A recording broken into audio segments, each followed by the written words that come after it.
ಎಂಬ ಒಂದು ಭಿಕ್ಷಕನ ಆಲೋಚನೆಯಲ್ಲಿ ಧನಿಕನ ಪಾದದ ಕೆಳಗೇನೆ ಬಿದ್ದುಕೊಂಡಿದ್ದಂಥ ಲಾಸರ್ ಅವನು ದಿನಂಪ್ರತಿ ಊಟಕ್ಕೆ ಹಂಬಲಿಸಿದ. ಪ್ರಿಯ ಸಹೋದರ, ಪ್ರಿಯ ಸಹೋದರಿಯರೇ, ನಾವೆಂಥ ಘೋರವಾದಂಥ ಪಾಪವನ್ನು ಮಾಡುತ್ತೇವೆ. ಈ ಪಾಪಕ್ಕೆ ನಾನು ಪಶ್ಚಾತ್ತಾಪ ಪಟ್ಟು ಇಲ್ಲ ಪಶ್ಚಾತ್ತಾಪ ಪಡದೆ ನಾವು ಪಾಪ ವಿಜ್ಞಾಪನೆ ಮಾಡಿ ತುಂಬ ದಿಲ್ದಾರಾಗಿ ಇರ್ತೇವೆ. ವರ್ಷಕ್ಕೆ ಒಂದ್ಸಲ ಬಲಿಪೂಜೆ, ಅದಾದ್ಮೇಲೆ ನಾನು ಈಗ ಡಿವೈನಲ್ಲಿ ಓದುವ ವಾರದಲ್ಲಿ ಒಬ್ಬರಿಗೆ ಕಂಪ್ಲೀಟ್ ಈ ಸೈಡ್ ಕಂಪ್ಲೀಟ್ ಫುಲ್ ಇಲ್ಲಿಂದ ಎಲ್ಲ ಕಪ್ಪು ಕಲರ್, ಈ ಕಾಲು ಕರೆಕ್ಟ್ ಆಗಿದೆ, ಇಡೀ ಇಲ್ಲಿ ಕೈ ಈ ಸೈಡ್ ಎಲ್ಲ ಕಪ್ಪು. ನಾನು ಕೇಳಿದೆ ಇದೇನು ವಿಚಿತ್ರ, ಒಂದು ಬಿಳಿ ಕಾಲು ಒಂದು ಕಪ್ಪು ಕಾಲು. ನಾನು ಹೇಳಿದೆ ಇದು ಆರ್ಟಿಫಿಷಿಯಲ್ ಕಾಲ. ಇಲ್ಲ ಬ್ರದರ್, ನನ್ನ ಕಾಲು, ನಾನು ಈ ಥರ ಕಾಲ. ಹೌದು ಬ್ರದರ್, ಏನು ಗೊತ್ತಿಲ್ಲ ಏನಾಗಿರ್ಬೋದು. ನಾನು ಪ್ರಾರ್ಥನೆ ಮಾಡಿದೆ, ನಾನು ಕೇಳಿದೆ ಇದು ಪೂರ್ವಿಕರಿಂದ ಏನಾದರೂ ಬಂದಿದ್ದ ಡಿಸೀಸಾ? ನಾನು ಇದೇ ಫಸ್ಟ್ ನೋಡ್ತಾ ಇದ್ದೇನೆ, ಶುಗರ್ ಬಂದವರಿಗೆ ಕಪ್ಪು ಕಪ್ಪು ಕಪ್ಪು ಆಗ್ತದೆ, ಆದರೆ ನಿನಗೆ ಫುಲ್ ಕಪ್ಪು ಕಪ್ಪು ಬಿಳಿ, ಈ ಥರ ಕಾಲ ನಾನು ನೋಡೇ ಇಲ್ಲ, ನನ್ನ ಜೀವಮಾನದಲ್ಲೇ ನೋಡಲಿಲ್ಲ. ಇದು ಹೆಂಗೆ ವಿಚಿತ್ರ ಬ್ರದರ್. ನನ್ನ ತಂದೆ ದೇವರಂತ ಮನುಷ್ಯ, ನನ್ನ ತಂದೆಯನ್ನು ಒದ್ದಿದ್ದು ಲೆಕ್ಕ ಇಲ್ಲ. ಈ ಕಾಲು ಸದಾ ಕಾಲ ನನ್ನ ತಂದೆಯನ್ನು ಒದಿತಿದ್ದ. ಈ ನಾಲಿಗೆ ಸದಾ ಕಾಲ ಕೆಟ್ಟ ಮಾತುಗಳಿಂದ ನನ್ನ ತಂದೆನ ನಾಯಿಗೆ ಎಳ್ಕೊಂಡು ಹೋಗಂಗೆ ಎಳ್ಕೊಂಡು ಹೋಗ್ತಿದ್ದ. ಈ ಕೈ, ಈ ಕಾಲು ನನ್ನ ತಂದೆಗೆ ಮಾಡಿದಂಥ ಕಾರ್ಯಕ್ಕೆ ನಾನೊಂದು ಶಾಪಗ್ರಸ್ತ. ಆವತ್ತಿಂದ ಈ ದಿನದವರೆಗೂ ಏಳಿಗೆ ಆಗಲಿಲ್ಲ. ಬೇಕಾದಷ್ಟು ಆಸ್ತಿ ಮಾಡಿಬಿಟ್ಟವನೇ ನಮ್ಮಪ್ಪ. ಆದರೆ ಒಂದು ಯಾವುದು ನಮ್ಮ ಹೆಸರಿಗೆ ಬರೆದಿಲ್ಲ. ಏಕೆಂದರೆ ನಮ್ಮಪ್ಪ ತುಂಬ ಜಾಣ. ನೀವು ಕುಡಿದು ಜೂಜಾಡಿ ನೀವು ಕಳಿತೀರಿ, ಎಲ್ಲವೂ ನನ್ನ ಸತ್ತ ನಂತರ ನೀವು ಉಪಯೋಗಿಸ್ಬೇಕೆಂಬುದಾಗಿ ವಿಲ್ ಮಾಡಿದ್ದ. ನಾವು ಕುಡುಕರು, ನಾವು ಫ್ರೆಂಡ್ಸು, ಖರ್ಚು ಮಾಡಬೇಕು, ನನ್ನ ಹೆಸರಿಗೆ ಕೊಡು. ನಾವು ಕುಡಿದು ಬಂದು ಮತ್ತಲ್ಲಿ ಒಡಿವೆ ಬ್ರದರ್, ಎಷ್ಟು ಕಿರ್ಚಿದ್ರು ಬಿಡ್ತಾ ಇರಲಿಲ್ಲ. ನಮ್ಮಮ್ಮ ಭಯಪಟ್ಟು ಒಳಗೆ ಹೋಗಿ ಔಸ್ಕೊಳ್ಳೋಳು. ಪ್ರಿಯ ಸಹೋದರ, ಪ್ರಿಯ ಸಹೋದರಿಯೇ, ಜನ್ಮ ಕೊಟ್ಟಂತ ತಂದೆ ತಾಯಿ, ಮಗ ಬರುವಾಗ ಹೇಗೆ ಬರ್ತಾನೆ ಭಯ. ಯಾರಿಗೆ? ಜನ್ಮ ಕೊಟ್ಟ ತಾಯಿ ತಂದೆಗೆ. ಯೋಚನೆ ಮಾಡಿ ನೋಡ್ರಿ, ಆ ನಾಲಿಗೆ ತಂದೆ ಜನ್ಮ ಕೊಟ್ಟು ಕೋಟಿ ಕೋಟಿ ಆಸ್ತಿಯನ್ನು ಮಾಡಿರುವಾಗ, ಆ ತಂದೆ ನನ್ನ ಮಗ ಬರುವಾಗ ಭಯದೊಂದಿಗೆ ಔಸಿ ನಡುಗುವಂಥ ತಂದೆ ತಾಯಿಯ ಸ್ಥಿತಿ. ಈಗ ಯೋಚನೆ ಮಾಡಿ ನೋಡ್ರಿ, ಆ ತಂದೆಯ ಆಸ್ತಿ, ತಾಯಿ ಆಸ್ತಿ ಇವನಿಗೆ ದಕ್ಕುವಂಥದ್ದಲ್ಲ. ಇವನ ಇಡೀ ಶರೀರವೇ ದಿನೇ ದಿನೇ ಅವನು ಹೇಳ್ತಾನಲ್ಲ, ನೀವು ಇದಕ್ಕೆ ಗರ್ಗಸ ತಕೊಂಡು ಕುಯ್ರಿ, ನನಗೆ ಗೊತ್ತಾಗಲ್ಲ. ನೀವು ಎಷ್ಟೇ ಹೊಡಿರಿ, ಗೊತ್ತಾಗಲ್ಲ ನನಗೆ. ಈ ಕೈ ಏನೇ ಮಾಡಿದ್ರು ಯಾವ ಸೆನ್ಸೇಷನ್ ಇಲ್ಲ. ಎಷ್ಟು ಆಸ್ಪತ್ರೆ, ಎಷ್ಟು ಖರ್ಚು, ಯಾರಿಂದಲೂ ಏನು ಮಾಡಲಿಕ್ಕೆ ಸಾಧ್ಯ ಇಲ್ಲ. ಪ್ರಿಯ ಸಹೋದರ, ಪ್ರಿಯ ಸಹೋದರಿ, ದೇವನ ವಾಕ್ಯ ಪರಿಶುದ್ಧವಾದದ್ದು, ಅಮೂಲ್ಯವಾದದ್ದು. ದೇವನ ವಾಕ್ಯ ಹೇಳ್ತದೆ, ಎಲ್ಲ ಪಾಪ ಶಾಪಗಳಿಂದ ನಾನು ನಿನಗೆ ಬಿಡುಗಡೆ ಕೊಡಲಿಕ್ಕಾಗಿ ಈ ಶಿಲುಬೆಯನ್ನು ನಾನು ಹತ್ತಿದ್ದು. ನಿನ್ನ ಪಾಪ, ನಿನ್ನ ಶಾಪ, ನಿನ್ನ ರೋಗ, ನಿನ್ನ ಅವಮಾನ, ನಿನ್ನ ನಿಂದನೆ, ನೀನು ಸಾಯುವಾಗ ಉತ್ತಮವಾಗಿ ಸಾಯಬೇಕೆಂಬುದಾಗಿಯೇ ನಾನು ಈ ಲೋಕಕ್ಕೆ ಮನುಷ್ಯನ ಅವತಾರವನ್ನು ತಾಳಿ ಈ ಲೋಕಕ್ಕೆ ಬಂದದ್ದು. ಒಂದು ದೈವ ಪುರುಷ, ಒಂದು ದೇವನ ಪರಿಶುದ್ಧವಾದಂಥ ಲೋಕ, ಭೂಮಿ, ಆಕಾಶವನ್ನು ಸೃಷ್ಟಿ ಮಾಡಿದಂಥ ಸೃಷ್ಟಿಕರ್ತನು ತಗ್ಗಿಸಿ ಈ ಲೋಕಕ್ಕೆ ಮನುಷ್ಯನಾಗಿ ಬಂದಂಥ ಪೂರ್ಣ ಮನುಷ್ಯ, ಪೂರ್ಣ ದೈವತ್ವ, ಇದು ಎರಡನ್ನ ಒಳಗೊಂಡು ನಮಗೆ ರಕ್ಷಣೆ ತಂದು ಕೊಟ್ಟಂತ ಯೇಸು ಸತ್ತದ್ದು ನಮ್ಮೆಲ್ಲರಿಗಾಗಿ.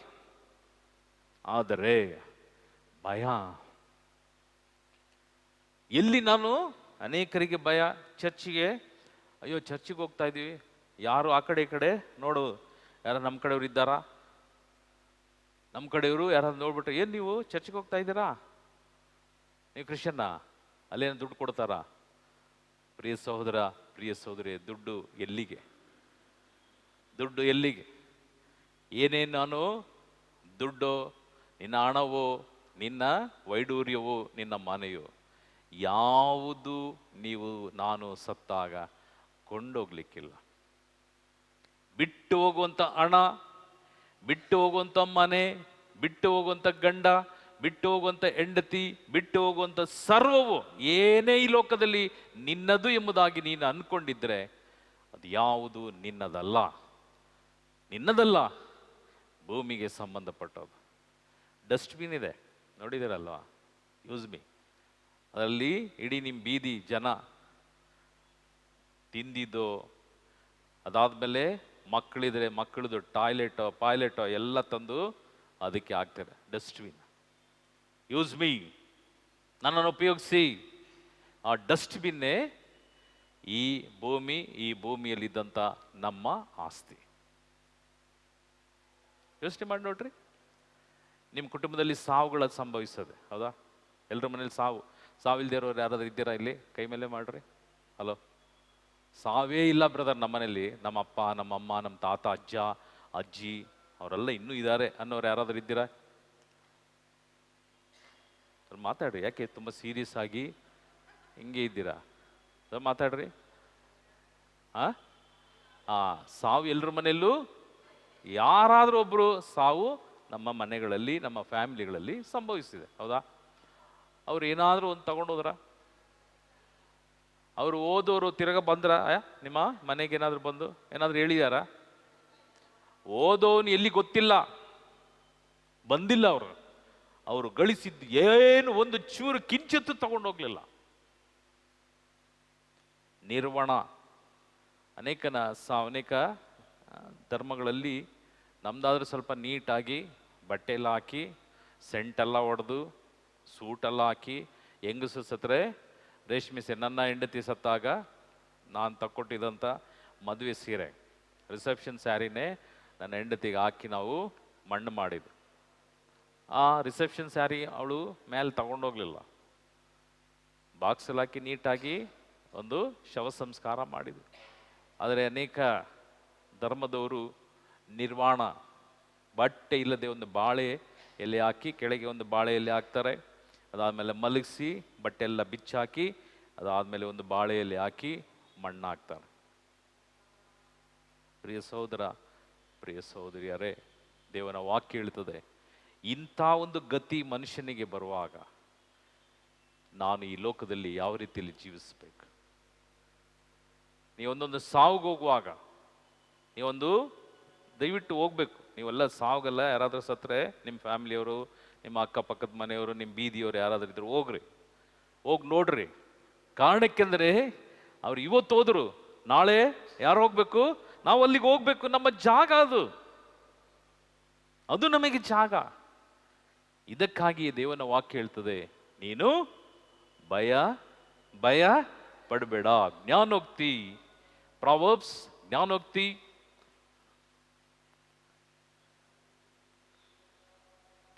ಫಸ್ಟ್ ಯೋಬ ತಗೊಳ್ರಿ.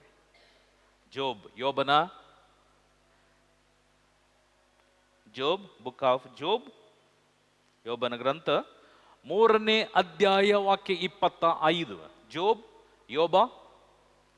ಬೈಬಲ್ ತೆಗೆದವರು ದಯವಿಟ್ಟು ಎಲ್ಲರೂ ಬೈಬಲ್ ತೆಗಿರಿ. ಯೋಬ 3ನೇ ಅಧ್ಯಾಯ ವಾಕ್ಯ 25. ನನಗೆ ಭಯ ಹುಟ್ಟಿದೊಡನೆಯೇ ಆಪತ್ತು ಬಂದು ಒದಗುತ್ತದೆ. ಯಾವುದಕ್ಕೆ ಅಂಜುತ್ತೇನೋ, ನಾನು ಯಾವುದಕ್ಕೆ ಅಂಜುತ್ತೇನೋ ಅದು ತಪ್ಪದೇ ಸಂಭವಿಸುತ್ತದೆ. ಪಕ್ಕದಲ್ಲಿ ಕೈ ಹಿಡ್ಕೊಳ್ರಿ. ಪಕ್ಕದಲ್ಲಿ ಎಲ್ಲರೂ ಕೈ ಹಿಡ್ಕೊಳ್ರಿ. ಕೈ ಹಿಡ್ಕೊಂಡು ಅವ್ರ ಮುಖನ ನೋಡ್ರಿ. ಕೈ ಹಿಡ್ಕೊಂಡವರು ಮುಖ ನೋಡ್ರಿ. ಎಲ್ರಿಗೂ ಬಾಯಿ ಇದೆ, ಎಲ್ರಿಗೂ ಕೈಯೂ ಇದೆ, ಹೌದಲ್ಲ? ಅವ್ರನ್ನ ನೋಡ್ರಿ. ಪಕ್ಕದಲ್ಲಿರೋರು ನೋಡಿ ಎಲ್ಲರೂ ಬಾಯಿ ತೆರೆದು ಇದು ಹೇಳ್ಬೇಕು. ಬ್ರದರ್ ಜೋರಾಗಿ ಹೇಳ್ಕೊಡ್ರಿ, ಎಲ್ಲರೂ ಜೋರಾಗಿ. ಯಾರ ಮುಖ ನೋಡಬೇಕು? ನನ್ನ ಮುಖ ಆಮೇಲೆ ನೋಡ್ರಿ, ನಾನು ಇಲ್ಲೇ ಇರ್ತೇನೆ. ಪಕ್ಕದಲ್ಲಿ ಕೈ ಹಿಡಿದವ್ರ ಮುಖನ ನೀವು ನೋಡ್ರಿ. ಹೇಳ್ಕೊಡಿ ಬ್ರದರ್. ಯೋಬನ ಅಧ್ಯಾಯ, ಯೋಬನ ಗ್ರಂಥ, ಯೋಬನ ಗ್ರಂಥ 3ನೇ ಅಧ್ಯಾಯ, 3ನೇ ಅಧ್ಯಾಯ, ವಾಕ್ಯ 25. ವಾಕ್ಯ 25. ಇನ್ನೂ ಸ್ವಲ್ಪ ಜೋರ ನೋಡ್ರಿ. ನೀವು ಕೂಗುವಾಗ ಇದು ಅಲ್ಲಾಡಬೇಕು. ಇಲ್ಲಿ ಮೇಲೆ ಕಟ್ಟಿಯಾರಲ್ಲ, ಇದು ಇಲ್ದಿದ್ರೆ ಮೇಲೆ ಅದಾದ್ರೂ ಎಗ್ರು ಹೋಗ್ಬೇಕು. ಅದಿರಬಾರ್ದು, ಚಾವಣಿ ಇರಬಾರ್ದು. ನೀವು ಕೂಗುವಾಗ ಇದಾದರೂ ಅಟ್ಲೀಸ್ಟ್ ಹಿಂಗೆ ಅಲಗಾಡಬೇಕು. ಓಕೆನಾ? ನಮಗೆ ಎಲ್ರಿಗೂ ಗಂಟ್ಲಿದೆ, ನಾಲ್ಗೆ ಇದೆ, ಎಲ್ಲವೂ ಇದೆ. ಹೌದಲ್ಲ? ಹೌದಲ್ಲ? ನೀವು ಇಲ್ಲಿ ಪ್ರೇಯರ್ ಮುಗಿಸಿ ಗೇಟ್ ಹತ್ರ ಹೋಗುವಾಗ ಒಂದು ನಾಯಿ ಮರಿ ಹಾಕಿರೋ ಒಂದು ನಾಯಿ, ಅಲ್ಲಿ ಗೇಟ್ ಹತ್ರ ಒಂದು ಮರಿ ಹಾಕಿದೆ ಅಂದ್ಕೊಳ್ರಿ. ನೀವು ಹೋಗ್ತಾ ಇದ್ದೀರಿ, ಈ ಮರಿ ನಾಯಿ, ಈ ಚಿಕ್ಕ ಮರಿ ಬಾಲ ಅಲ್ಲಾಡ್ಸ್ಕೊಂಡು ಬರ್ತಾ ಇತ್ತು. ನೀವು ಅದು ನಾಯಿ ಎಷ್ಟು ಚೆನ್ನಾಗಿದೆ ಅಂತ ಬರುವಾಗ ಈ ತಾಯಿ ನಾಯಿ, ಮರಿ ಹಾಕಿದ್ದು ತಾಯಿ, ಅದು ಓಡ್ ಬರ್ತದೆ. ಯಾಕೆ? ಈ ಮಗುನ ಹಿಡ್ಕೊಂಡು ಹೊರಟೋಗ್ತಾರೆ ಅಂತ. ಅದು ಬೊಬೊ ಬೊಬೊ ಅಂತ ಬಂದಾಗ ನಿಮ್ಮ ವಾಯ್ಸ್ ಹೆಂಗಿರ್ತದೆ? ಹಲೋ, ವಾಯ್ಸ್ ಹೆಂಗಿರ್ತದೆ? ವಾಯ್ಸ್ ಮಾತ್ರ ಅಲ್ಲ, ನಡ್ಕೊಂಡು ಡೀಸೆಂಟ್ ಆಗಿ ಹೋಗ್ತಿರ್ತೀರಿ. ಬೌ ಬೌ ಅಂತ ಬಂದಿದ ತಕ್ಷಣ ಕೈ ಕಾಲಲ್ಲಿ ಎಗ್ರೋಗ್ತೀರಿ. ಯಾಕೆ ಹೇಳಿ? ನನ್ನ ಕಾಲು ಕಚ್ಚಿಬಿಡತ್ತೆ ಅಂತೇಳಿ ಒಂದೇ ಕಿರ್ಚಿಕ್ಕೆ ಆ ನಾಯಿ ನಿಮ್ಮ ಕಿರ್ಚುವಂಥದ್ದು ಸೌಂಡ್ ನೋಡಿ, ಅದು ಏನಾಗ್ತದೆ? ಕಚ್ಚಲ್ಲ, ನಿಂತ್ಕೊಳ್ಳೋದು. ಅದಕ್ಕಿಂತ ಸೌಂಡ್ ನಿಮ್ಮದು. ಹೌದಾ? ಹೌದಾ? ಹಲೋ? ಹಾಗಾದರೆ ದೇವ್ರ ವಾಕ್ಯ ಹೇಳಲಿಕ್ಕೆ ಯೋಬನ ಗ್ರಂಥ ಯಾಕೆ ಹೇಳ್ತೀರಿ? ಹಲೋ, ಸ್ವಲ್ಪ ಜೋರಾಗಿ ಹೇಳ್ರಿ. ಅದು ಉತ್ಸಾಹದ ವಾಕ್ಯ, ನಿಮಗೆ ಅಭಿಷೇಕ ಕೊಡುವಂಥ ವಾಕ್ಯ, ನಿಮ್ಮನ್ನ ಬಲಪಡಿಸುವಂಥ ವಾಕ್ಯ. ಏಕೆಂದರೆ ಎಷ್ಟು ಜನ ಬೈಬಲ್ ಓದ್ತಾರೋ ನನಗೆ ಗೊತ್ತಿಲ್ಲ. ಇವತ್ತಾದರೂ ದೇವರ ವಾಕ್ಯವನ್ನು ಕಲೀರಿ, ದೇವರ ವಾಕ್ಯವನ್ನು ಧ್ಯಾನಿಸ್ರಿ, ದೇವರ ವಾಕ್ಯವನ್ನು ಉಚ್ಚರಿಸ್ರಿ, ದೇವರ ವಾಕ್ಯವನ್ನು ನೋಡ್ರಿ, ಕೈಯಲ್ಲಿ ಬೈಬಲನ್ನು ಇಡಿರಿ. ದೇವರು ನಿಮ್ಮನ್ನು ಅನುಗ್ರಹಿಸುವಂಥ ದೇವನು. ಅದಕ್ಕಾಗಿಯೇ ನನ್ನ ವಾಕ್ಯವು ಸತ್ಯವಾದದ್ದು, ಪರಿಶುದ್ಧವಾದದ್ದು, ಅದು ಅಳಿಯದೆ ಉಳಿಯುವಂಥದ್ದು. ನನ್ನ ಹೃದಯದಲ್ಲಿ ಅದು ಅಳಿಯದೆ ಉಳಿಯುವಂಥದ್ದು. ಯಾವಾಗ?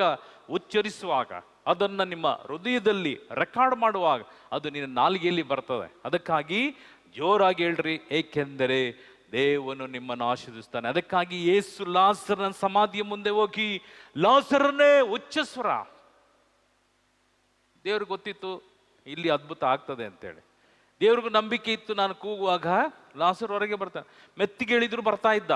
ಆದರೆ ಉಚ್ಚ ಸ್ವರದೊಂದಿಗೆ ಯೇಸು, ಲಾಸರನೇ ಹೊರಗೆ ಬಾ. ಸ್ವಾಮಿ ಪ್ರಾಣ ಬಿಡುವಂತ ಸಮಯದಲ್ಲೂ ಉಚ್ಚ ಸ್ವರದೊಂದಿಗೆ, ಇದೋ ನಾನು ಬಂದದ್ದೆಲ್ಲವೂ ಮುಗಿಸಿದ್ದೇನೆ ಅಪ್ಪ, ಇದೋ ನನ್ನ ಆತ್ಮವನ್ನ ನಿನ್ನ ಕರಗಳಿಗೆ ಸಮರ್ಪಿಸ್ತೇನೆ. ಮರಣ. ಉಚ್ಚ ಸ್ವರ. ಉಚ್ಚ ಸ್ವರಕ್ಕೆ ಅರ್ಥ ಇದೆ. ಉಚ್ಚ ಸ್ವರಕ್ಕೆ ನಮಗೆ ಬಿಡುಗಡೆ ಇದೆ. ಉಚ್ಚ ಸ್ವರದಲ್ಲಿ ದೇವನ ಅಭಿಷೇಕ ನಮಗೆ ಹೆಚ್ಚಾಗಿರ್ತದೆ. ಆದರೆ ಎಲ್ಲ ಕಡೆಯಲ್ಲಿ ಉಚ್ಚ ಸ್ವರ. ಬಲಿಪೂಜೆಯಲ್ಲಿ ನೀವು ಬಂದು ದೇವರು ಫಾದರ್ ಪ್ರಾರಂಭಿಸಿದಂಥ ಪ್ರಾರ್ಥನೆ ಪಿತನ ಸ್ವತನ ಹೇಳ್ಬಿಟ್ಟು ಎಲ್ಲರೂ ಆಮೇನ್ ಆಮೇನ್ ಹೇಳ್ತೀವ? ಹೇಳಿದ್ರೆ ನೋಡ್ತಾರೆ ಫಾದರ್ ಯಾರೋ ಉಚ್ಚ ಯಾರೋ ಬಂದ್ಯಾರೆ, ಫಸ್ಟು ಅವ್ರನ್ನ ಎಲ್ಲಾಕಿ ಹೊರಗೆ ಹಾಕಿ. ಬಲಿಪೂಜೆಯಲ್ಲಿ ನಾನು ಏನು ಮಾಡಬೇಕು, ಎಷ್ಟು ಹೇಳಬೇಕು ಅಷ್ಟೇ ಸೌಂಡ್. ಅದಾದ್ಮೇಲೆ ಸೈಲೆಂಟ್ ಪ್ರೇಯರ್, ಸೈಲೆಂಟ್. ಉಚ್ಚ ಸ್ವರ, ಕರೆಸ್ಮ್ಯಾಟಿಕ್ ಈ ಪ್ರಾರ್ಥನೆಗಳಲ್ಲಿ ಉಚ್ಚ ಸ್ವರದೊಂದಿಗೆ. ಡಿವೈನ್ ಎಲ್ಲ ಬಂದರೆ ನಿಮ್ಮ ಸೈಲೆಂಟ್ ಇಲ್ಲ, ನೀವು ಕೂಗಬೇಕು. ಕಾರಣಕ್ಕೆ ನನ್ನಲ್ಲಿರುವಂಥ ಪಾಪಗಳು ಬಿಟ್ಟು ಹೋಗ್ಬೇಕು. ಅದಕ್ಕಾಗಿ ಭಾರವಾದಂಥ ಈ ಟ್ರಕ್ಕು ಅದು ಇದರಲ್ಲೆಲ್ಲ ಎಳೆಯುವಾಗ ಲೇಲಿಲ್ಲಮ್ಮ ಐಸ ಹೇಳ್ತಾರೆ, ಗೊತ್ತಲ್ಲ? ಯಾಕೆ ಹೇಳ್ತಾರೆ? ಅದು ಜೋರಾಗಿ ಏನಾದ್ರು ಮೆತ್ತಿಗೆ ಎಳಿತಾರ, ಎಳೆಯುವಾಗ ಬರಲ್ಲ ಅದು. ಈ ಲೇಲಿಲ್ಲಮ್ಮ ಐಸ ಅಂತ ಹೇಳುವಾಗ 3 ಜನ ಇದ್ರು ಬಂದ್ಬಿಡತ್ತೆ. ಕಾರಣಕ್ಕೆ ಎಕ್ಸ್ಟ್ರಾ ಎನರ್ಜಿ, ಎಕ್ಸ್ಟ್ರಾ ಪವರ್. ಅದಕ್ಕಾಗಿ ಇಲ್ಲಿ ಸ್ವಲ್ಪ ಜೋರಾಗಿ ಹೇಳ್ರಿ. ದೇವರು ಈ ರಾತ್ರಿ ನಮ್ಮೆಲ್ಲರನ್ನು ಆಶೀರ್ವದಿಸ್ತಾರೆ. ಹೇಳ್ಕೊಡಿ ಬ್ರದರ್. ಯೋಬನ ಗ್ರಂಥ ಅಧ್ಯಾಯ 3 ವಾಚನ 25. ಇನ್ನೊಂದ್ಸಲ ರಿಪೀಟ್. ಯೋಬನ ಗ್ರಂಥ ಅಧ್ಯಾಯ 3 ವಾಚನ 25. ನನಗೆ ಭಯ ಹುಟ್ಟಿದೊಡನೆ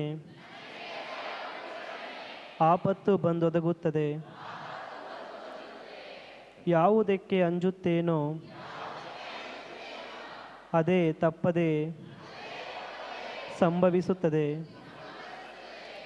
ನನಗಿಲ್ಲ ಶಾಂತಿ. ಸಾಕು ಸಾಕು ಸಾಕು. ನನಗೆ ಭಯ ಹುಟ್ಟಿದೊಡನೆಯೇ ಆಪತ್ತು ಸಂಭವಿಸ. ಭಯ ಎಂಬುದು ಭಯಂಕರವಾದಂಥ ಡೇಂಜರು ಸೈತಾನ. ಅದಕ್ಕೆ ಕೈ ಹಿಡಿದಿರಲ್ಲ ಅವ್ರಿಗೆ ಹೇಳ್ರಿ, ಕೈ ಹಿಡಿದವ್ರಿಗೆ ಅವ್ರ ಮಕ್ಕ ನೋಡ್ರಿ, ಇನ್ನು ಮೇಲಾದರೂ ಭಯ ಪಡದೆ ನಿಮಗೊಬ್ಬ ರಕ್ಷಕನಿದ್ದಾರೆ, ಆತನಲ್ಲಿ ಸದಾಕಾಲ ಪ್ರಾರ್ಥಿಸ್ರಿ. ಯೇಸು ಕ್ರಿಸ್ತನ ಸಂರಕ್ಷಣೆಯು ನಿಮ್ಮದಾಗಿಸಿಕೊಳ್ಳಿ. Hallelujah, hallelujah. ಅದಕ್ಕೆ ಯೇಸು ಪುನರುತ್ಥಾನ ಹೊಂದಿದ ಮೇಲೆ ಶಿಷ್ಯರಿಗೆ ಹೇಳಿದಂಥ ಫಸ್ಟ್ ವಾಕ್ಯ, ಭಯಪಡಬೇಡ, ಭಯಪಡಬೇಡ. ಯೇಸು ಸ್ವಾಮಿಯನ್ನ ಪುನರುತ್ಥಾನ ಆದ ಮೇಲೆ ಫಸ್ಟ್ ದರ್ಶನ ಮಾಡಿದಂಥ ಮಹಿಳೆ ಯಾರು? ಮೇರಿ ಮಗ್ದಲೇನ. ಈ ಮಗ್ದಲೇನ ಓಡಿ ಹುಡುಕ್ತಾಳೆ, ಅಯ್ಯೋ ಎಲ್ಲಿ, ಇಲ್ಲಿ ಮಲಗಿಸಿದ್ರಲ್ಲ ಯೇಸು ಎಲ್ಲಿ? ದೂತನ ಹೇಳ್ತಾನೆ, ಯಾವ ಕಾರಣಕ್ಕೂ ಭಯಪಡ, ಯಾಕೆ ಸ್ವಲ್ಪ ನಿಧಾನ್ಸ್. ಅದಾದ್ಮೇಲೆ ಹಿಂದೆ ತಿರುಗಿದ ಕೂಡಲೇ ಮರಿಯಾ, ರಬಿನಿ, ಭಯಪಡಬೇಡ. ಅದಕ್ಕೆ ಎದುರ್ತಾಳೆ. ಯೇಸುವಿನ ದರ್ಶನದ ನಂತರ ಶಿಷ್ಯರಿಗೆಲ್ಲ ದೇವರು ಹೇಳೋದು ಅದೇ ಮಾತು, ಭಯಪಡಬೇಡ. ಭಯ ಎಂಬುದು ದುಷ್ಟಾತ್ಮನ ಪ್ರತೀಕಾರ. ಭಯ ಎಂಬುದು ದುಷ್ಟಾತ್ಮನ ಪ್ರತೀಕಾರ. ಅದಕ್ಕಾಗಿಯೇ ದೇವನ ವಾಕ್ಯ ಹೇಳ್ತದೆ, ಕೀರ್ತನೆ 56, ಕೀರ್ತನೆ Psalms 56 verse 3 and 4.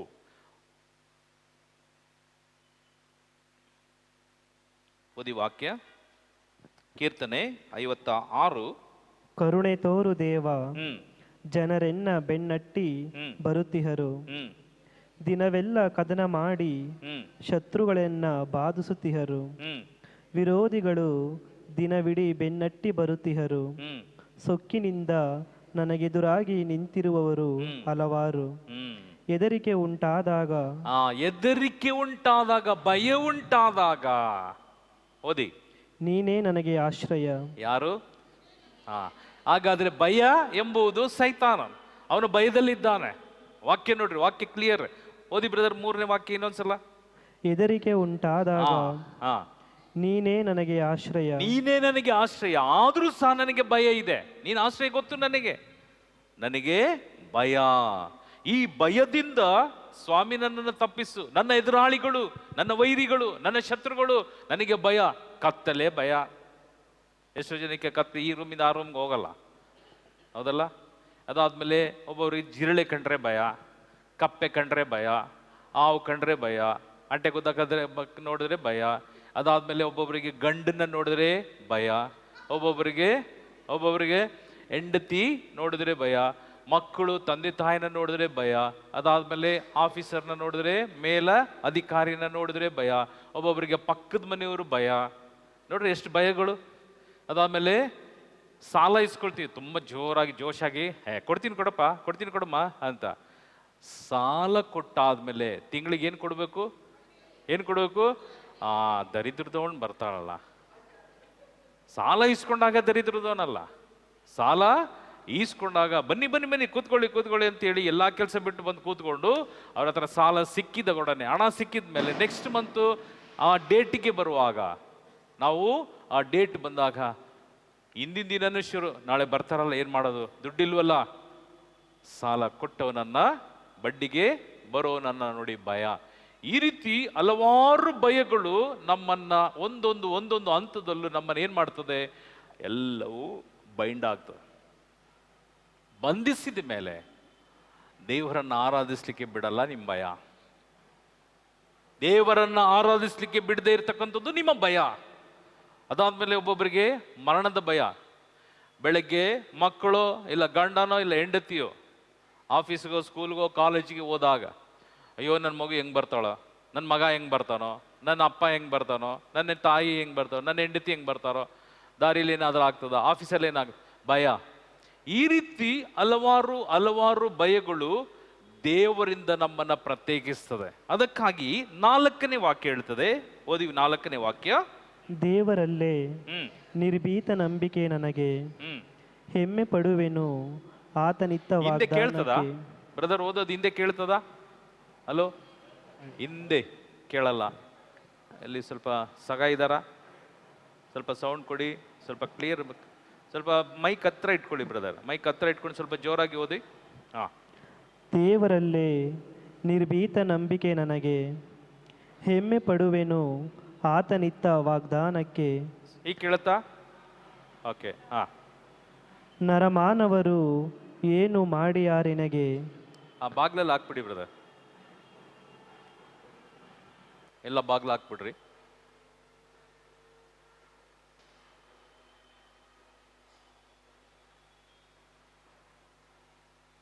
ಹಾ, ಓದಿ ಬ್ರದರ್ ವಾಕ್ಯ. ದೇವರಲ್ಲೇ ನಿರ್ಭೀತ ನಂಬಿಕೆ ನನಗೆ, ಹೆಮ್ಮೆ ಪಡುವೆನು ಆತನಿತ್ತ ವಾಗ್ದಾನಕ್ಕೆ. ನಾವು ಆತನು ಇತ್ತಂತ ವಾಗ್ದಾನವನ್ನ ನೆನೆಸಿ ನಾನೇನ್ ಮಾಡ್ಬೇಕಂತೆ? ಹಿಗ್ಬೇಕು, ಸಂತೋಷ ಪಡ್ಬೇಕು. ಏನು ವಾಗ್ದಾನ? ಈ ಬೈಬಲಲ್ಲಿ ಸುಮಾರು ನಾವು ಹಳೆ ಒಡಂಬಡಿಕೆಯಿಂದ ಹೊಸ ಒಡಂಬಡಿಕೆಯವರೆಗೂ ಒಂದು ವಾಗ್ದಾನಗಳನ್ನ ನೋಡಿದ್ರೆ ನಾವು 8,000 ಮೇಲೆ ವಾಗ್ದಾನಗಳಿದ್ದಾವೆ. ವಾಗ್ದಾನ ನಿಯಮ ಬೇರೆ, ವಾಗ್ದಾನಗಳು ಬೇರೆ. ಈ ವಾಗ್ದಾನಗಳು ನಮ್ಮಲ್ಲಿ ಒಂದೊಂದು ಕ್ಷಣವು ದೇವನ ಅಭಿಷೇಕವನ್ನು ಕೊಡುವಂಥ ವಾಗ್ದಾನವೇ. ಅದರಲ್ಲಿ ಹೊಸ ಒಡಂಬಡಿಕೆಯಲ್ಲಿ ಹಳೆ ಒಡಂಬಡಿಕೆ ಹಾಗೂ ಹೊಸ ಒಡಂಬಡಿಕೆ. ಈ ಹೊಸ ಒಡಂಬಡಿಕೆಗಿಂತ ಹಳೆ ಒಡಂಬಡಿಕೆ ವಾಗ್ದಾನ ತುಂಬ ಕಠಿಣ, ತುಂಬ ಕಠಿಣಗಳು. ಅದಕ್ಕಾಗಿ ಅದನ್ನು ಸಡಿಲ ಮಾಡುವಂಥ, ಅದನ್ನು ದೇವನು ಈಸಿ ಮಾಡಿದ್ದು 2 ವಾಗ್ದಾನ.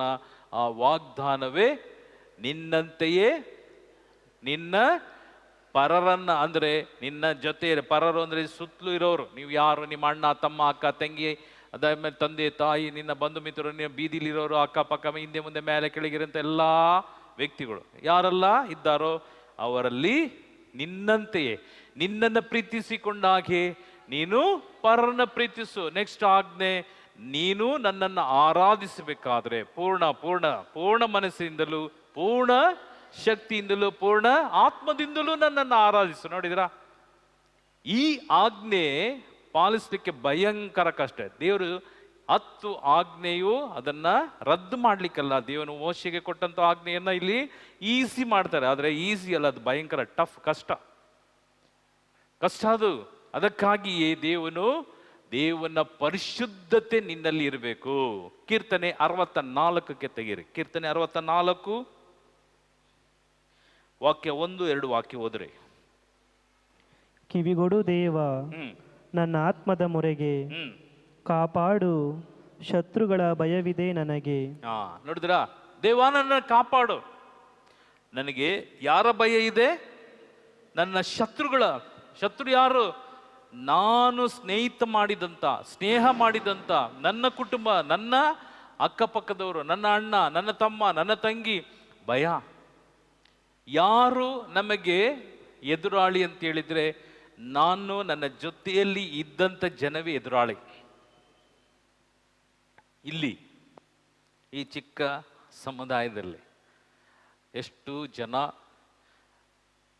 ನನ್ನ ಒಡ ಹುಟ್ಟಿದವರು, ನನ್ನ ಕುಟುಂಬದವರು, ರಕ್ತ ಸಂಬಂಧಿಗಳು, ಎಷ್ಟು ಜನ ಮಾತಾಡಲ್ಲ. ಅದಾದ್ಮೇಲೆ ಪಕ್ಕದ ಮನೆಯವರು ಮಾತಾಡಲ್ಲ, ಎದುರು ಮನೆಯವರು ಮಾತಾಡಲ್ಲ, ಶತ್ರುಗಳು, ವೈರಿಗಳು, ಅಯ್ಯೋ ಅವರ ಮುಖ ತುರಿಸ್ಕೊಂಡು ಹೋಗ್ತಾರೆ. ಅದಾದಮೇಲೆ ಇಲ್ಲಿ ಅವರು ನಮ್ಮ ರಿಲೇಷನ್ ಇದ್ದರು, ಯಾಕಂದ್ರೆ ಇದು ರೆಕಾರ್ಡ್ ಆಗ್ತಾ ಇದೆ, ಅವರು ಕೇಳಬಹುದು ಗೊತ್ತಿಲ್ಲ, ಅದಕ್ಕೆ ಹೆಸರು ಹೇಳೋದಿಲ್ಲ. ಇಲ್ಲಿಯೇ ಅವರು ಎಲ್ಲಿ ನನ್ನ ಮನೆಗೆ ಯಾರಾದರೂ ಬಂದರೆ ಏನು ಕೊಡಬೇಕು? ಊಟ ಟೈಮಿಗೆ ಊಟ ಕೊಡಬೇಕು. ಕಾಫಿ ಟೈಮ್, ತಿಂಡಿ ಟೈಮ್ ಬಂದರೆ ಏನು ಕೊಡಬೇಕು? ತಿಂಡಿ. ಅವ್ರು ಯಾವಾಗಲೂ ಛತ್ರಿ ಯೂಸ್ ಮಾಡ್ತಾ ಇದ್ರಂತೆ. ನಮ್ಮ ಅಜ್ಜಿ ಎಲ್ಲ ಹೇಳ್ತಿದ್ರು, ಅಯ್ಯೋ ಅವ್ರ ಮನೆಗೆ ಯಾರು ನಾಯಿನೂ ಹೋಗಲ್ಲ ಅಂತ ಹೇಳೋದು. ಛತ್ರಿ ಹಿಡ್ಕೊಂಡು ಯಾರಾದರೂ ನಮ್ಮನ್ನು, ಅಂದರೆ ನಾವು ಚಿಕ್ಕವರು ಹುಟ್ಟಿದ್ರೋ ಏನೋ ಗೊತ್ತಿಲ್ಲ ನಮಗೆ, ನಮ್ಮ ತಾತ ಎಲ್ಲ ಹೇಳೋರು, ಅಯ್ಯೋ ಅವರ ಛತ್ರಿ ಹಿಡ್ಕೊಂಡು ಯಾರಾದ್ರು ನೋಡ್ಬಿಟ್ರೆ ಛತ್ರಿನ ಮುಂದೆ ಹಾಕೊಂಡು ಮುಖನೇ ನೋಡಬಾರ್ದು, ಮುಖನೇ ಕಾಣಬಾರ್ದು, ಛತ್ರಿ ಮಾರಿಸ್ಕೊಂಡು ಹೋಗೋರು. ಅವ್ರ ಮನೆ ಯಾವುದ ಒಂದು ವ್ಯಕ್ತಿಯು ರಿಲೇಷನ್ ಆಗಲಿ ಯಾರು ಹೋಗ್ತಾ ಇರಲಿಲ್ವಂತೆ, ಗೊತ್ತಿಲ್ಲ. ಪ್ರಿಯ ಸಹೋದರ, ಪ್ರಿಯ ಸಹೋದರಿ, ದೇವನ ವಾಕ್ಯ, ನಾನು ನಿಮ್ಮನ್ನು ರಕ್ಷಿಸುವುದಕ್ಕಾಗಿ ಬಂದಿದ್ದೇನೆ. ಈ ರಕ್ಷಣೆ ಈ ಪ್ರಪಂಚದಲ್ಲಿ ಯಾವ ಒಂದು ಧರ್ಮದಲ್ಲೂ ಎಲ್ಲಿಯೂ ಕಾಣಲಿಕ್ಕಿಲ್ಲ. ಈ ರೀತಿಯಾದಂಥ ವಾಕ್ಯಗಳು ಯಾವ ಧರ್ಮ ಗ್ರಂಥದಲ್ಲೂ ಇಲ್ಲ. ಇಲ್ಲಿ ಪಂಪನ ಕತೆ ಕೇಳಿದಿರಾ? ಪಂಪ ಲಿಟ್ರೇಚರ್ ಬರೀತಾರೆ, ಹೌದಲ್ಲ? ಪಂಪ ಕೇಳಿ ಓದಿರೋರಿಗೆ ಗೊತ್ತು, ನಾವೆಲ್ಲ ಓದಿದ್ವಿ, ಪಂಪನ ಕಾವ್ಯ ಎಲ್ಲ ಓದಿದೆ. ಪಂಪ ಅವರು ಕಾವ್ಯ ಎಲ್ಲ ಬರೆಯುವಾಗ ಅವರಿಗೆ ತುಂಬ ಸಂತೋಷ ಆಗ್ತದೆ. ಆದರೆ ಅವರು ಆಯುಸ್ಸುಗಳು ದಿನೇ ದಿನೇ ಕಮ್ಮಿ ಆಗುವಾಗ ಅವರು ಈ ರೀತಿಯಾಗಿ ಹೇಳ್ತಿದ್ರಂತ ದೇವರ ಹತ್ರ, ಸ್ವಾಮಿ ಇನ್ನೂ ಸ್ವಲ್ಪ ಆಯುಸ್ಕೊಡು, ಇನ್ನೂ ಆಯುಸ್ಕೊಡು, ಇನ್ನೂ ಆಯುಸ್ಕೊಡು, ಇನ್ನೂ ಆಯುಸ್ಕೊಡು. ಯಾಕೆ? ಕಾವ್ಯಗಳು ಬರಿತಾನೆ ಇದ್ದೀವಿ. ಅವರು ಅಷ್ಟು ಸಂತೋಷ ಪಡ್ತಿದ್ರಂತೆ. ಆದರೆ ಅವರ ಸಾವಿಗೆ ಅವರು ಭಯ ಅಲ್ಲ, ಬದಲಾಗಿ ನಾನು ಬರೆಯುವಂಥ ಕಾವ್ಯಗಳು ಎಲ್ಲರೂ ಓದಲಿ. ಅದೇ ರೀತಿಯಲ್ಲಿ ಅಲೆಕ್ಸಾಂಡರ್ ಎಂಬ ಒಂದು ದೊಡ್ಡ ವೀರನ ಕಾರ್ಯವನ್ನು ನೀವು ಓದಿದಿರಿ. ಯಾಕೆಂದ್ರೆ ಓದಿದವ್ರಿಗೆ ಎಲ್ರಿಗೂ ಅಲೆಕ್ಸಾಂಡರ್ ಬಗ್ಗೆ ಗೊತ್ತು. ಅವರು ಎಲ್ಲಿಂದ ಬರ್ತಾನೆ ಆ ರಾಜ್ಯ? ಎಲ್ಲಿಯವರು Alexander? Hello, Alexander the great ಓದಿಲ್ವಾ? ಗ್ರೀಕ್ ಅವರು. ಆ ಮನುಷ್ಯ ಯೌವನದ ರಾಜ, ಅವನು ಭಯಂಕರ ವೀರ, ಸ್ಮಾರ್ಟ್, ಅವನ ಸೈನ್ಯ ಭಯಂಕರವಾದಂಥ ಬ್ರಿಲಿಯಂಟ್ ಮತ್ತೆ ಯುದ್ಧ ವೀರ. ಅದಾದ್ಮೇಲೆ ಅವನು ವಿದೇಶವನ್ನು ದಾಟಿ ಎಲ್ಲವನ್ನ ಸಮ್ಮರಿಸಿ ಎಲ್ಲವನ್ನ ಕ್ಯಾಪ್ಚರ್ ಮಾಡಿ, ಅವನ ಆಸೆ ಇತ್ತು, ಇಡೀ ಪ್ರಪಂಚವನ್ನ ನಾನು ಆಳ್ಬೇಕು. ಇದೇ ಅಲೆಕ್ಸಾಂಡರ್ನ ಒಂದು ಡ್ರೀಮ್ ಆಗಿತ್ತು. ಇಡೀ ಪ್ರಪಂಚ ನನ್ನ ಕೈಯಲ್ಲಿರ್ಬೇಕು, ಇಡೀ ಪ್ರಪಂಚವನ್ನು ನಾನು ಗೆಲ್ತೇನೆ ಅಂತ ಶಕ್ತಿ ಇತ್ತು, ಛಲವೂ ಇತ್ತು ಅವನಿಗೆ. ಅವನು ಒಂದೊಂದು ರಾಷ್ಟ್ರಗಳನ್ನ ಗೆದ್ದು ಲಾಸ್ಟಿಗೆ ಎಲ್ಲಿಗೆ ಬರ್ತಾನೆ? ಲಾಸ್ಟ್ ನಮ್ಮ ಇಂಡಿಯಾಗೂ ಬಂದಿರುವಂಥ ಗ್ರೇಟ್ ಅಲೆಕ್ಸಾಂಡರ್ ದಿ ಗ್ರೇಟ್. ಅವ್ರ ತಾಯಿ ಪತ್ರ ಬರಿತಾನೆ ಇದ್ರು, ಮಗನೇ ನಾನು ನೋಡ್ಬೇಕು, ಪ್ಲೀಸ್ ಎಲ್ಲಿದ್ಯಾ ಬಂದ್ಬಿಡು ಅಮ್ಮ, ಇನ್ನೊಂದು ದೇಶ ಗೆಲ್ತೇನೆ, ಇನ್ನೊಂದು ದೇಶ ಗೆದ್ದು ನಾನು ರಿಟರ್ನ್ ಬರ್ತೇನೆ. ಅದಾದ್ಮೇಲೆ ತಿರ್ಗಾ ಪತ್ರ ಬರೆಯೋರು, ಅಮ್ಮ ಪ್ಲೀಸ್ ಇನ್ನೊಂದು ದೇಶ. ಲಾಸ್ಟಲ್ಲಿ 28, 29, 30 ಆಯ್ತು, 31, 32 ವಯಸ್ಸು. ಅದರಲ್ಲಿ ಆತನಿಗೇನು ಬಂತು? ಮರಣಕರವಾದ ವ್ಯಾಧಿ. ಜೊತೆಗೆ ಅವ್ರ ಜೊತೆಯಲ್ಲಿ ಡಾಕ್ಟರ್ ಎಲ್ಲರೂ ಇದ್ರು. ಡಾಕ್ಟರ್ ಹೇಳಿದರು, ಅಲೆಕ್ಸಾಂಡರ್ ಕೇಳಿದರು, ಈ ರೋಗದಿಂದ ಬಿಡುಗಡೆ ಆಗ್ತದ? ಬೆರಳೆಣಿಸುವಷ್ಟು ಆಯುಸ್ಸು ನಿಮಗೆ, ಬೆರಳೆಣಿಸುವಷ್ಟು ಆಯಿತು. ನಾವು ಎಲ್ಲಿಂದ ಗ್ರೀಕಿಂದ ಬಂದ್ಬಿಟ್ಟಿದ್ದೀವಿ, ಸುಮಾರು ಪ್ರಯಾಣ ಮಾಡಿ ವರ್ಷಗಳು ನಾವು ಎಲ್ಲವೂ ಭೂಮಿಯಲ್ಲಿ ಕಳೀತಾ ರಾಜ್ಯ ದೇಶ ಎಲ್ಲವನ್ನ ನಾವು ಗೆದ್ದು ಬಂದು ಕಡೆಯದಾಗಿ ತಿರ್ಗ ತಾಯಿ ಹತ್ರ ರಿಟರ್ನ್ ಹೋಗುವಾಗ ನಾನು ಉಳಿತೇನಾ ಅಂತ ಕೇಳಿದ. ನೋ, ಉಳಿಯಲ್ಲ. ಆಗಲೇ ಅಲೆಕ್ಸಾಂಡರ್ ದಿ ಗ್ರೇಟ್ ಒಂದು ಡೆತ್ ನೋಟ್ ಬರೀತಾರೆ. ಡಾಕ್ಟರ್ ಕನ್ಫರ್ಮಾ? Yes confirm. ನಾನು ಸಾಯಿದು ಕನ್ಫರ್ಮಾ? ಕನ್ಫರ್ಮ್. ಆ ಯೌವನದ ಒಂದು ರಾಜ ಒಂದು ವಿಲ್ ಬರೀತಾನೆ, ನಾನು ಸತ್ತ ಮೇಲೆ ನನ್ನ ಶವವನ್ನು ನನ್ನ ಊರಿಗೆ ತಗೊಂಡು ಹೋದ್ಮೇಲೆ ಭೂಮಿಯಲ್ಲಿ ಮಣ್ಣು ಮಾಡ್ತಿರಲ್ಲ, ಅಲ್ಲಿ ಬೀದಿಯಲ್ಲಿ ಪ್ರೊಸೆಷನ್ ಮಾಡುವಾಗಲೂ ನೀವೇನು ಮಾಡಿದರು? ಬಾಕ್ಸಿಂದ, ಯಾಕಂದರೆ ಕ್ರೈಸ್ತ ಧರ್ಮದ ಪ್ರಕಾರ ಅವರನ್ನು ಪೆಟ್ಟಿಯಲ್ಲೇ ಹಾಕಿ ಒಳ್ಳೆ ರಾಜ್ಯ ಮರ್ಯಾದೆಯೊಂದಿಗೆ ಶವ ಸಂಸ್ಕಾರ ಮಾಡುವಾಗ ನನ್ನ 2 ಕೈಗಳು ಆ ಬಾಕ್ಸಿಂದ ಹೊರಗೆ ಇರಬೇಕು. ಬಾಕ್ಸಿಂದ ಹೊರಗೆ ನನ್ನ 2 ಕೈಗಳು ಆ ವಿಲ್ಲನ್ನು ಲಾಸ್ಟ್ ಮಣ್ಣಿಗೆ ಹಾಕುವಾಗ ಆ ವಿಲ್ಲನ್ನು ಓದಬೇಕು. ಓದಿ ನನ್ನ ಕೈಯನ್ನು ಬಾಕ್ಸ್ ಒಳಗೆ ಹಾಕಿ ನನ್ನನ್ನು ಮಣ್ಣು ಮಾಡು. ಲಾಸ್ಟ್ ವಿಲ್ ಬರೀತಾನೆ. ಅದಾದ ಮೇಲೆ ಏನು ಇಂಥ ವಿಚಿತ್ರವಾದದ್ದು, ಎಸ್ ರಾಜರೇ, ನಿಮ್ಮ ಕೈ ನಿಮ್ಮ ಈ ಬಾಡಿನ ಈಚೆಗೆ ನೇತಾಡೋದು ನಮಗೇನೋ ನೋ, ಇದು ಬರ್ದಿದ್ದು ನನ್ನ ವಿಲ್ಲಿದು. ಅದಾದ್ಮೇಲೆ ಯಾಕೆಂದ್ರೆ ರಾಜ ಅವರ ಮಾತಿಗೆ ಬೆಲೆ ಕೊಡಬೇಕು, ತಳ್ಳಿ ಹಾಕೋಂಗಿಲ್ಲ. ಅದಾದ್ಮೇಲೆ ಓಕೆ, ಶವ ಸಂಸ್ಕಾರ ಅಲ್ಲಿ ನಡೀತು. ಅದಾದ್ಮೇಲೆ ಅವ್ರು ಹೋಗೋಷ್ಟರಲ್ಲಿ ತಾಯಿಯೂ ಇಲ್ಲ. ಅದಾದ್ಮೇಲೆ ಮಗನ ಈ ಶವ, ರಾಜ ಸತ್ತೋದ್ರು, ಅಲ್ಲಿ ಚರ್ಚಲ್ಲಿ ಎಲ್ಲ ಆಯಿತು. ಅದಾದಮೇಲೆ ಆ ಡೆಡ್ ಬಾಡಿ ತಗೊಂಡು ಬರುವಾಗ ಎಲ್ರಿಗೂ ಆಶ್ಚರ್ಯ, ಏಯ್ ಕೈ ಒಳಗಾಕ್ರಿ, ಯಾರು ಮಾತಾಡಬಾರ್ದು, ಕೈನ ಒಳಗಾಕ್ತೇವೆ, ಈಗಿಲ್ಲ. ಅದಾದಮೇಲೆ ಅವ್ರ ಜೊತೆ ಇದ್ದಂಥ ಸಿಪಾಯಿಗಳು ಎಲ್ಲರೂ ಅವರು ಶವ ಬಾಕ್ಸ್ ಯಾರು ಮುಟ್ಟಂಗಿಲ್ಲ, ಎಲ್ಲರ ಸೆಕ್ಯೂರಿಟಿ. ಅದಾದಮೇಲೆ ಲಾಸ್ಟ್ ಗುರುಗಳು ಓದ್ತಾರೆ. ಸೊ ನೀವೆಲ್ಲ ನೆನೆಸಿರ್ಬೋದು, ಜನ ಭಯಂಕರ, ಲಕ್ಷಾಂತರ ಜನ ಅಲ್ಲಿ ರಾಜನ ವಿಲ್ ಓದ್ತಾರೆ. ನಾನು ಸಣ್ಣ ಪ್ರಾಯದಲ್ಲಿ ರಾಜನಾದೆ, ಬಲಿಷ್ಠ ರಾಜ, ಹಾಗೂ ಅಲೆಕ್ಸಾಂಡರ್ ದಿ ಗ್ರೇಟ್ ಅವನ ಬಿರುದು.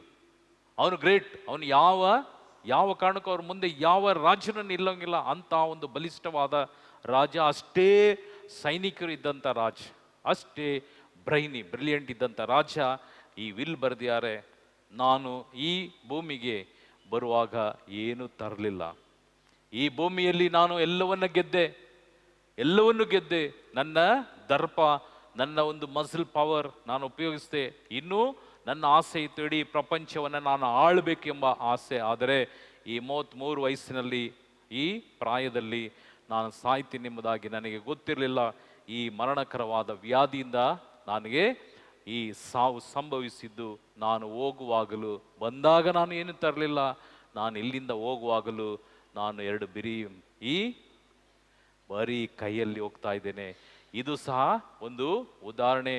ನೀವು ಸಹ ಈ ರೀತಿಯಲ್ಲಿ ಹಂಗಲ್ಲಿರಿ. ನೀವು ಬಂದಾಗ ಏನು ತಂದಿಲ್ಲ, ಹೋಗುವಾಗಲೂ ಏನು ತಗೊಂಡೋಗ್ಲಿಕ್ಕೆ ಸಾಧ್ಯ ಇಲ್ಲ. ನನ್ನ ಕೈಯಾರೆ ಎಷ್ಟೋ ಲಕ್ಷಗಟ್ಟಲೆ ಎಣಗಳು ಬಿದ್ದಿದೆ. ಈ ಕೈಯಲ್ಲಿ ರಕ್ತಸ್ರಾವದಿಂದ ಎಷ್ಟೋ ಲೆಕ್ಕ ಇಲ್ಲದಂಥ ಸಾವುಗಳು ಸಂಭವಿಸಿದಂಥ.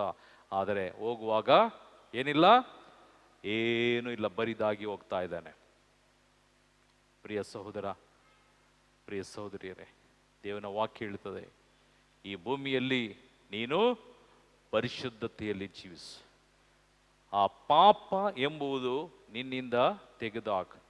ಪಾಪ ನಿವೇದನೆ ಮಾಡಿದಂಥ ನೀನು ಈ ಹಣವಾಗಲಿ ಕದ್ದಿದ್ದಾಗಲಿ ಏನೇ ಆಗಲಿ ಅದನ್ನು ರಿಟರ್ನ್ ಮಾಡು. ಮತ್ತೆ ಆ ಪಾಪ ಮಾಡಬೇಡ.